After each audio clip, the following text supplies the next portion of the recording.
Iya Pak, kita lanjutkan obrolan kita yang sempat terputus tadi nih Pak. Jadi Bapak tadi sempat menyinggung soal perjalanan hidup Bapak sebagai jurnalis, Ya. begitu dari tahun 2006 Ya. sampai di 2014. Ya. Nah, itu bagaimana Pak ceritanya kok bisa nih Bapak sampai menjadi seorang jurnalis, itu perjalanannya seperti apa? Dulu itu kan gini, ada senior saya di pesantren. Saya lihat kok setiap pergi liputan berangkat ke luar kota, dan sebenarnya awalnya dari situ. Dari situ. Ada. Jadi kita ini kan orang miskin ya. Jadi kalau mau keluar kota itu kan pasti butuh biaya. Ternyata ada cara yang kemudian kita bisa berkeliling ya dengan cara jadi jurnalis. Karena saya lihat apalagi waktu itu kan dia ditugaskan meliput waktu gempa Aceh. Nah, itu saya sampai dikirim, dibiayai. Nah, itu bagi saya tantangan. Dan akhirnya kan terbukti setelah jadi jurnalis, ya kemudian saya bisa berangkat kemana-mana. Entah itu dalam rangka tugas atau misalnya juga karena kita kadang-kadang kan dikasih hadiah sebagai bentuk apresiasi terhadap jurnalis lah. Makanya kan seingat perjalanan saya sudah beberapa daerah saya kunjungi, bahkan sampai ke luar negeri itu hadiah dari karena posisi kita sebagai jurnalis di situ. Kemudian yang kedua, jurnalis itu kan pasti kita mengetahui banyak hal, karena pertama kan kita yang mengemas, kita yang meliput, pastinya akan tahu banyak hal. Nah, jadi secara tidak langsung juga pasti kita akan menjadi orang yang kaya akan pengalaman. Seperti itu sebenarnya yang mendorong saya untuk jadi jurnalis. Dan saya juga ingin membuktikan bahwa lulusan madrasah juga bisa seperti yang lain-lain, bisa sederajat dengan yang lain. Ini hanya faktor kemauan, kita mau atau tidak. Nah, itu aja sebenarnya dorongannya dari situ. Dan pada akhirnya memang terbukti setelah di jurnalis kan kita kadang-kadang dikirim berangkat kemana, ya jadi tahu daerah-daerah, bukan hanya di Kaltim ya, tapi hampir di seluruh Indonesia lah.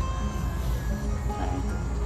Asalkan ada niat tadi itu Pak ya. Oh ya, saya ingin membuktikan bahwa meskipun kita dari kampung, meskipun kita lulusan madrasah yang dulu dipandang orang nggak mungkin lah bagaimana, tapi nyatanya bisa sepanjang ada kerja keras tadi itu. Nah, untuk menjadi seorang jurnalis itu kan pasti dibutuhkan ilmu nih Pak. Ya. Nah, ilmu untuk menjadi seorang jurnalis ini Bapak dapatkan di mana? Dulu kan di Kaltim Pos itu ada namanya LJKP, latihan jurnalis itu, latihan jurnalis Kaltim Pos.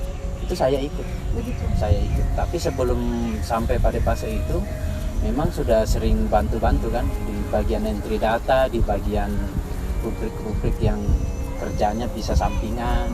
Kan enggak langsung jadi wartawan juga. Masuk itu ya.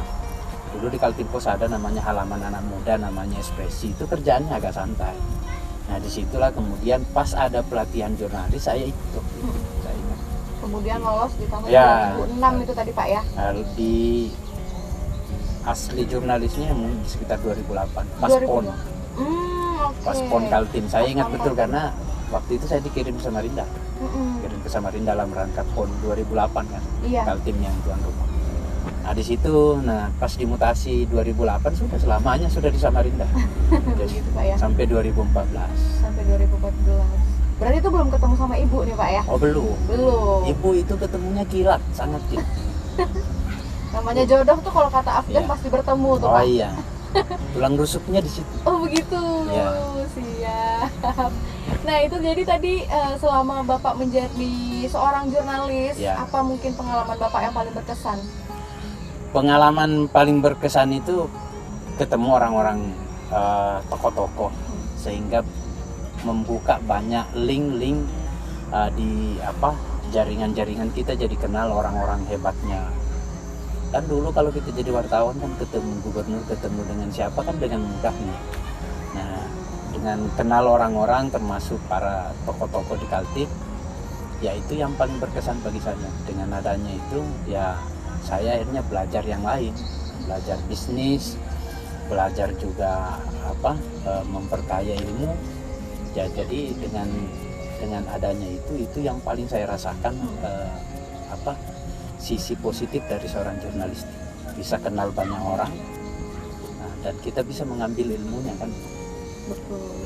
Jadi selama menjadi seorang jurnalis, selain berangkat itu tadi Pak ya, yang awal mulanya ini itu yang sebenarnya awalnya itu yang mendorong saya, karena berangkat secara gratis begitu ya, Pak ya. karena kita ini kan orang tidak mampu kan pasti juga punya ambisi, punya harapan bisa terbang kemana, tetapi kan pasti butuh uang. Betul. Nah, ternyata ada cara yang paling tepat. Itu juga dorongan dari senior saya kan. Dia bilang kalau kamu jadi ini pasti bisa lah kemana-mana. Dan akhirnya itu tercapai. Ya? Dan itu kepuasan yang paling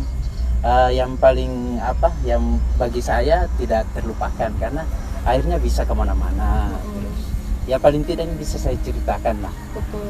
Bisa saya ceritakan. Selain itu juga mendapat pengalaman berharga seperti pengalaman begitu Pak ya, dan ilmu. Ya, begitu, kalau Pak, yang paling penting sih, yang paling terasa ya kita jadi tahu banyak hal, karena betul-betul kita yang melakukan kan. Betul. Ya. Nah, kalau misalkan Bapak nih kecilnya di daerah Batuah nih Pak ya? Di sini.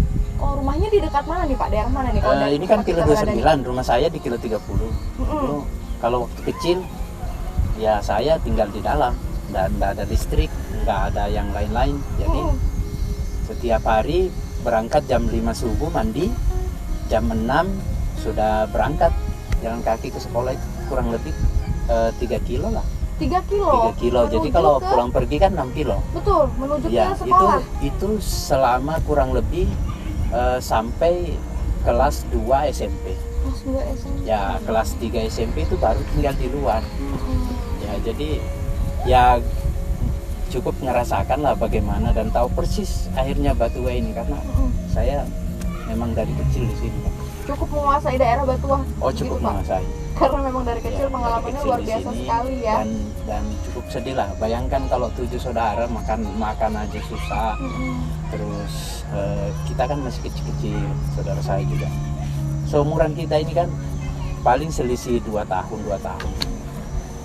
Nah, itulah pengalaman hidup yang kemudian memang di dalam hati kecil saya selalu mengatakan bahwa apapun yang saya hadapi, apapun yang saya lakukan adalah saya harus serius. Karena apa? Kalau saya tidak serius, saya tidak akan keluar dari lingkaran seperti ini. Dan menjadi orang miskin itu sangat sakit. Nah, tapi saya pernah dapat pesan dari seorang guru saya bahwa yang bisa mengubah segalanya ini adalah ilmu pengetahuan.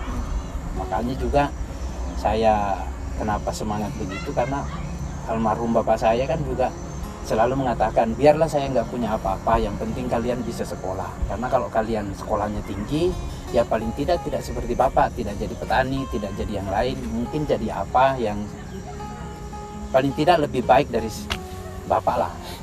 Jadi kalau saya ingat itu cukup sedih sebenarnya, tapi ya saya berkeyakinan bahwa kalau kita usaha pasti Tuhan ngasih jalan yang terbaik. Ada jalan. Dan lagi kalau misalkan mungkin Bapak tidak mengalami hal seberat itu dari kecil, mungkin Bapak tidak menjadi seperti sekarang begitu Pak?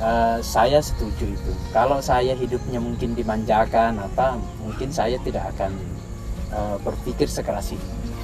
Justru saya bersyukur dilahirkan seperti itu, karena dengan itu saya itu tadi saya bilang, saya serius apapun yang saya hadapi. Banyak orang kemudian mengatakan bahwa sekarang enak, tapi dia tidak tahu prosesnya saya bisa sampai di sini tuh. Baik, kita pending kembali Pak. Masih banyak sekali pertanyaan yang akan saya tanyakan.